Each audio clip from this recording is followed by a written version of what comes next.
So you can't have a charcuterie board without charcuterie. And we're featuring the sliced salami Milano from Salumi Italiani.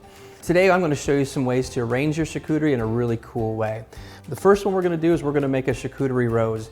The way we're going to do this is we're going to grab a champagne flute, take your charcuterie, and just place it inside the champagne flute. About, you don't want about half and half, right? So about half down on the inside, half on the outside. And then what you need to do is just keep working it around, fold it in half, kind of overlap the next one. So you want to kind of overlap the piece next to it about halfway and then halfway down the glass on either side.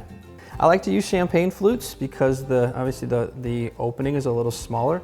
Kind of makes the petals on your rose a little bit tighter. You can use bigger containers, but it kind of opens it up more. I feel like that's pretty good right there. So looks like a rose, right? So what you do now, you take it, just flip it over, give it a little tug, and there you have it. Look at that. Just like a little flower right there. It looks like a little salami rose. And then what we'll do is we'll place that right on the board, right there in that spot. It looks like a great spot.